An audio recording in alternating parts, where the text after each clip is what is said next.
രണ്ടുപേർക്കും ആയതുകൊണ്ട് ഞാൻ ക്ലാസ് ആയിട്ടല്ല, എല്ലാവർക്കും അറിയാം. ഭഗവാന്റെ കൃപയാൽ ഞാനൊന്ന് വായിക്കാം. നമ്മൾ എവിടെയാണോ വായിച്ചത് അത് കുറച്ച് സമയം ഞാനൊന്ന് വായിക്കാം. ഹരേ കൃഷ്ണ. അവതാരികയാണ് നമ്മൾ വായിച്ചുകൊണ്ടിരുന്നത്. അവതാരികയില് അടുത്ത് പേജ് നമ്പർ 39 അടുത്ത ഫസ്റ്റ് പാരഗ്രാഫ് മുതൽ വായിക്കാം. ഹരേ കൃഷ്ണ. ശ്രീ രാമാനന്ദ രായർ ആത്മസാക്ഷാത്കാരം സിദ്ധിച്ച ആത്മാവാണെന്ന് വരികിലും സാമൂഹ്യ പദവി അനുസരിച്ച് ബാഹ്യമായി ബ്രാഹ്മണരെക്കാൾ താഴ്ന്ന ജാതിയിൽ ഉൾപ്പെടുന്നു. അദ്ദേഹം സന്യാസം സ്വീകരിക്കുന്നില്ല എന്നു മാത്രമല്ല, അദ്ദേഹം സംസ്ഥാനത്തെ ഒരു ഉയർന്ന സർക്കാർ പദവിയിലുമായിരുന്നു. എന്നിട്ടും അദ്ദേഹത്തിന്റെ അതീന്ദ്രിയ വിജ്ഞാന സാക്ഷാത്കാരത്തിന്റെ ഉന്നത പദവിയെ ആധാരമാക്കി ശ്രീ ചൈതന്യ മഹാപ്രഭു രാമാനന്ദ രായിയെ മുക്താത്മാവായി സ്വീകരിച്ചു. അതേപോലെ മുഹമ്മദീയ കുടുംബത്തിലുള്ള ഭക്തനായ ശ്രീല ഹരിദാസ് ടാഗോറിനെയും ശ്രീ ചൈതന്യ മഹാപ്രഭു സ്വീകരിച്ചിരുന്നു. വിവിധ സമുദായത്തിൽ നിന്നും ജാതിയിൽ നിന്നും വ്യത്യസ്ത വർഗത്തിൽ നിന്നും വരുന്ന മഹാപ്രഭുവിന്റെ നിരവധി മഹാഭക്തന്മാരുണ്ട്. ഭക്തിയുടെ സേവന നിലവാരമായിരുന്ന മഹാപ്രഭുവിന്റെ ഏക മാനദണ്ഡം ഭാഗ്യവേഷത്തെ മഹാപ്രഭു പരിഗണിച്ചിരുന്നില്ല. അന്തരാത്മാവിനെയും അതിന്റെ പ്രവർത്തനങ്ങളെയും മാത്രമേ അദ്ദേഹം മാനിച്ചിരുന്നുള്ളൂ. ഗോദാവരി തീരത്ത് ശ്രീ രാമാനന്ദരായുമായുള്ള കൂടിക്കാഴ്ചയ്ക്കിടയിൽ ഹിന്ദുക്കൾ അനുഷ്ഠിക്കുന്ന വർണ്ണാശ്രമ ധർമ്മങ്ങളെ കുറിച്ച് മഹാപ്രഭു സൂചിപ്പിക്കുകയുണ്ടായി. 4 വർണ്ണ വ്യവസ്ഥിതികളും 4 ആശ്രമ ജീവിത ക്രമങ്ങളും ഉൾപ്പെടുന്ന വർണ്ണാശ്രമ ധർമ്മം അനുഷ്ഠിക്കുക വഴി അതീന്ദ്രിയമായ ആത്മജ്ഞാനം അനുഭവ സിദ്ധമാക്കണമെന്ന് ശ്രീ രാമാനന്ദ രായർ പ്രസ്താവിച്ചു. എന്നാൽ മഹാപ്രഭുവിന്റെ അഭിപ്രായത്തിൽ വർണ്ണാശ്രമ ധർമ്മങ്ങൾ ഉപരിവിപ്ലവവും ആത്മീയ മൂല്യങ്ങളുടെ ഉന്നത സാക്ഷാത്കാരം സംബന്ധിച്ച് നാമമാത്രമായ സ്ഥാനമുള്ളതുമാണ്. ജഗന്നാഥ് ബൽദേവ് സുഭദ്രാമയ്ക്ക് ജയ്. ഭൗതിക ബന്ധത്തിൽ നിന്നും മുക്തി നേടി അതിന് ആനുപാതികമായി അതീന്ദ്രിയ ഭഗവത് പ്രേമം അനുഭവ സിദ്ധമാക്കുകയാണ് ജീവിതത്തിന്റെ അത്യുന്നതമായ പരിപൂർണത. ആ മാർഗത്തിൽ മുന്നേറുന്ന ജീവസത്തയെ പരമദിവ്യോത്തമ പുരുഷൻ തിരിച്ചറിയുന്നു. ആകയാൽ സർവ വിജ്ഞാന സംസ്കാരങ്ങളുടെയും പരമാഷ്ട ഭക്തിയുടെ സേവനമായിരിക്കുന്നു. സർവ പതിതാത്മാക്കളുടെയും പരിത്രാണാനം ചെയ്യാനായി ഭഗവാൻ ശ്രീകൃഷ്ണൻ അവതരിപ്പിച്ചപ്പോൾ അവരുടെ ത്രാണനം ഇപ്രകാരം മാത്രമേ സംഭവ്യമാകൂ എന്ന് അരുൾ ചെയ്തിരുന്നു. സർവ ജീവജാലങ്ങളുടെയും ഉൽപ്പത്തി കേന്ദ്രം ആരാണോ ആ പരമദിവ്യോത്തമ പുരുഷനെ അവരവരുടേതായ കർമ്മങ്ങളാൽ നിശ്ചിതമായി ആരാധിക്കണം. എന്തെന്നാൽ നാം ദർശിക്കുന്നതൊക്കെ തന്നെയും ഭഗവാന്റെ ശക്തി വിസ്താരങ്ങളാകുന്നു. ഇത് യഥാർത്ഥ പരിപൂർണതയ്ക്കുള്ള മാർഗവും പൂർവകാലത്തെയും വർത്തമാനകാലത്തെയും നിർവ്യജിതമായ ഉത്തമ വിശ്വാസയോഗ്യ രൂപമായ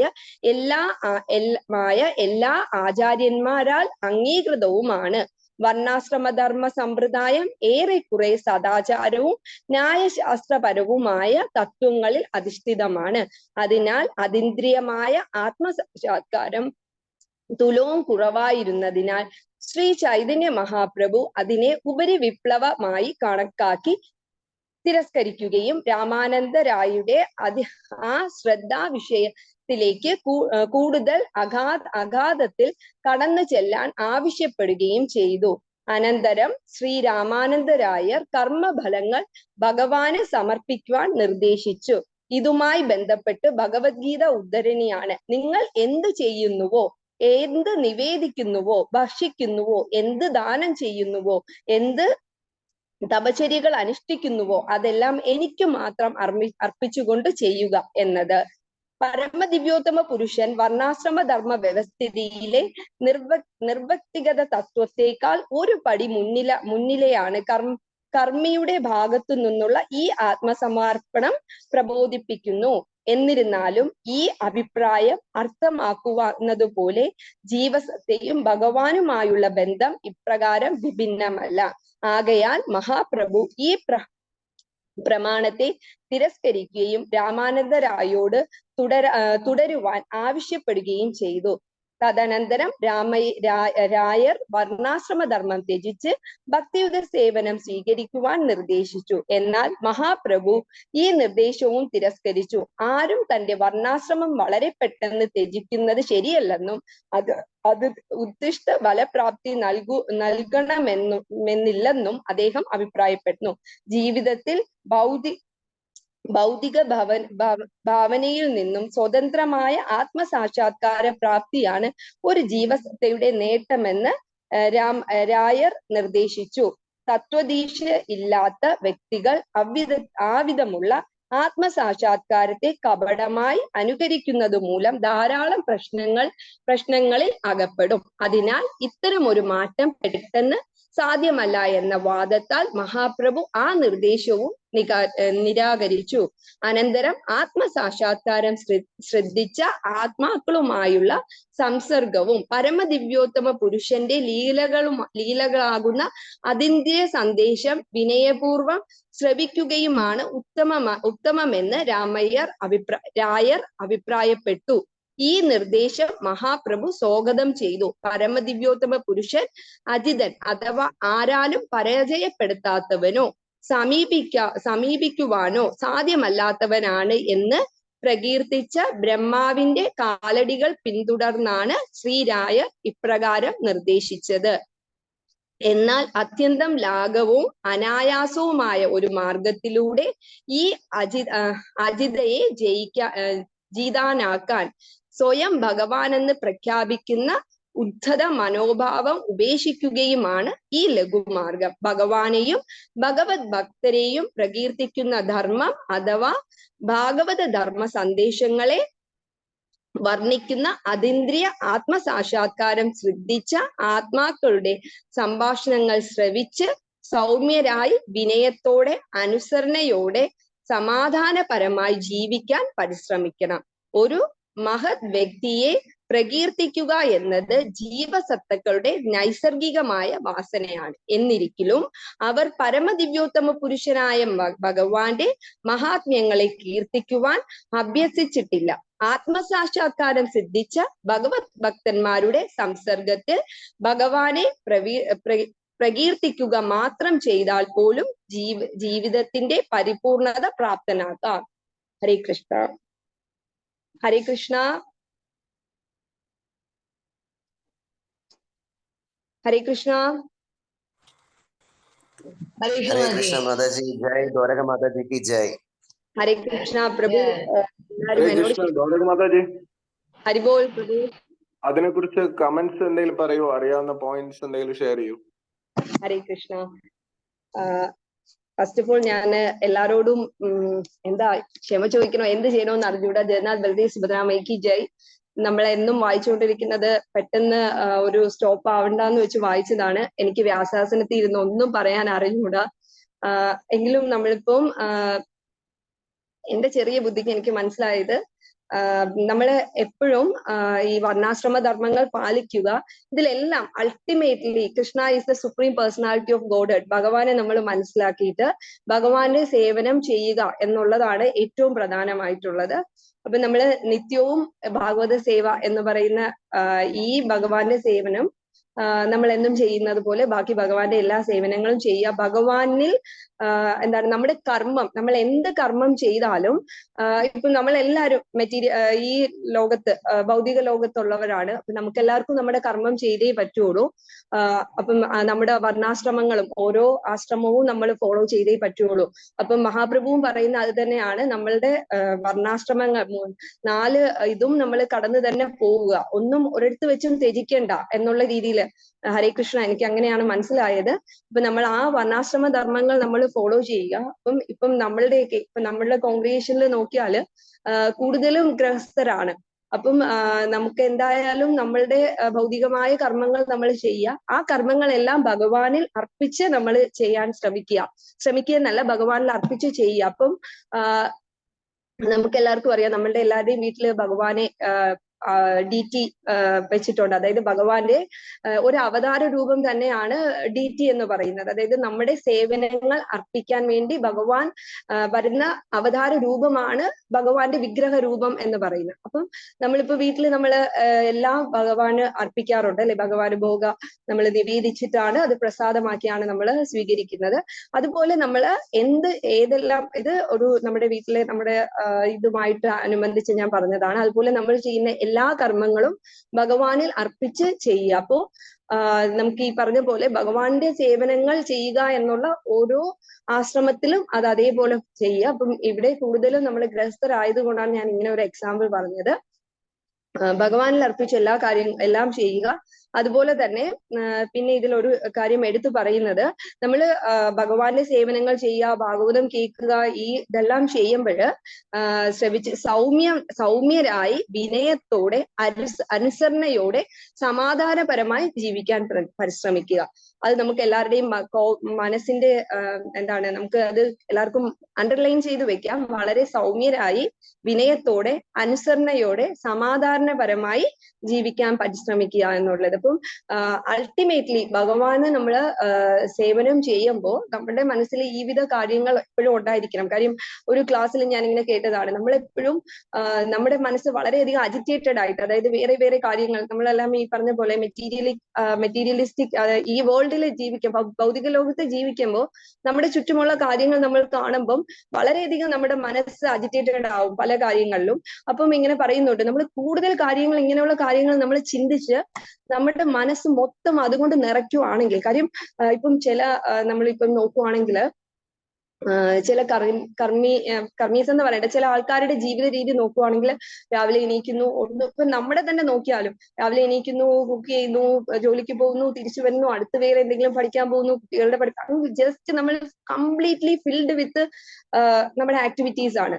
അപ്പം ഇത്രയും ആക്ടിവിറ്റീസ് വരുന്നതിന്റെ കൂട്ടത്തില് നമ്മൾ വീണ്ടും നമ്മുടെ മനസ്സിൽ അസൂയ, അങ്ങനെയുള്ള ഈഗോസ്, ഇതെല്ലാം കൂടെ നിറയുവാണെങ്കിൽ പിന്നെ പരമാത്മാവിന് ഇരിക്കാൻ എവിടെയാണ് സ്ഥലം എന്നിങ്ങനെ ആ ക്ലാസ്സിൽ ഇങ്ങനെ കേൾക്കുന്നുണ്ടായിരുന്നു. അപ്പം സത്യമാണ്, നമ്മുടെ മൈൻഡ് അത്രത്തോളം ഫിൽഡ് ആയാൽ നമുക്കെല്ലാം അറിയാം പരമാത്മ രൂപേണ ഭഗവാൻ നമ്മുടെ ഉള്ളിൽ ഇരിക്കുവാണ്. ആ ഭഗവാനെ നമുക്ക് തിരിച്ചറിയാനും പറ്റണം, മറ്റുള്ളവരുടെ ഹൃദയത്തിലിരിക്കുന്ന പരമാത്മാവിനെ നമുക്ക് തിരിച്ചറിയാൻ പറ്റണം. അപ്പം നമ്മൾ അത്രത്തോളം മെറ്റീരിയൽ കാര്യങ്ങളിലും ഇതിലും എല്ലാം ഇൻവോൾവ് ആയി നമ്മുടെ ഹൃദയത്തെ അത്രത്തോളം ഫിൽഡ് ആക്കാതെ കൂടുതലും ഭക്തിയിലോട്ട് വന്ന് ഭഗവാന്റെ കാര്യങ്ങൾ ഡിസ്കസ് ചെയ്യാനും. ആക്ച്വലി ഇന്ന് ഭയങ്കര സന്തോഷം തോന്നിയ ഒരു ദിവസമാണ്. കാര്യം കഥാമൃത പ്രഭു വളരെ ഉത്സാഹത്തോടെ ഏറ്റെടുത്ത ഒരു സേവയാണിത്. അതേപോലെ ആനന്ദ പ്രഭു അദ്ദേഹത്തിനോട് വളരെ ഇത് ചെയ്ത് നിന്ന് രണ്ടുപേരും കൂടെ ആ ക്ലാസ് എടുത്തിട്ട് നമ്മളെല്ലാം സത്യത്തിൽ ആ ക്ലാസ് എൻജോയ് ചെയ്യുന്നു എന്നുള്ളത്. ഇന്ന് കുറെ കോൾസ്, ക്ലാസ് വരുന്നില്ലേ മാതാജി, ക്ലാസ് ഇന്നില്ലേ എന്ന് ചോദിച്ചിട്ട് ഉമാ മാതാജി ഒരു ഡീറ്റെയിൽഡ് ആയിട്ടൊരു നോട്ട്. Thank you ഉമാജി. കാര്യം ഞാൻ സത്യത്തില് റീഡ് ചെയ്യാൻ വന്നത് തന്നെ ഉമാമാതാജിയുടെ മെസ്സേജ്, പിന്നെ ഭഗവാൻ പ്രഭു വിളിച്ച് എൻ്റെ അടുത്ത് ഇങ്ങനെ പറഞ്ഞു.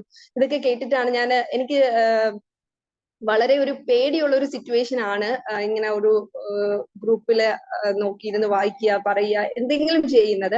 പക്ഷേ പിന്നെ രേഖ മാതാജി, അതിന് കുറെ കോൾസ്, ഒരു വസന്തകുമാരി മാജി എന്ന് പറഞ്ഞിട്ട് ഒരു മാതാജി, ഇവിടെ വരുന്ന മാതാജി, കുറെ കോൾസ് വന്നു. അതുപോലെ ഐശ്വര്യ മാതാജിക്കും കഥാമൃത പ്രഭുവിനും ആൻസാ പ്രഭുവിനും എല്ലാവർക്കും കോൾ വന്നു. അപ്പം നമ്മൾ അത്രത്തോളം എല്ലാവരും നമ്മുടെ നിത്യം ഭാഗവത സേവ എന്ന് പറയുന്ന ഈ ഒരു ഭഗവാന്റെ ലീലകൾ ഭക്തന്മാരുടെ മുഖത്തുനിന്ന് കേൾക്കുന്നത് വളരെ എൻജോയ് ചെയ്യുന്നു എന്നുള്ളത് ഇന്ന് മനസ്സിലായി.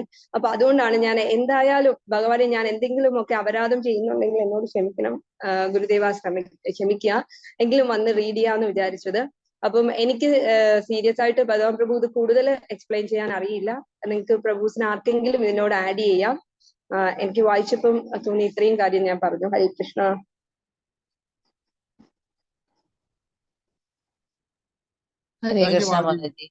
വളരെ വളരെ വളരെ സന്തോഷം മാതാജി, ഭഗവാൻ അനുഗ്രഹിക്കട്ടെ. മനസ്സാലെ താങ്കൾ മുന്നോട്ട് വന്നല്ലോ, ആ പ്രോഗ്രാം മുടങ്ങാതെ മാതാജി ആത്മാർത്ഥമായി ചെയ്തല്ലോ. വളരെ സന്തോഷം, നല്ല ക്ലാസ്സുമായിരുന്നു.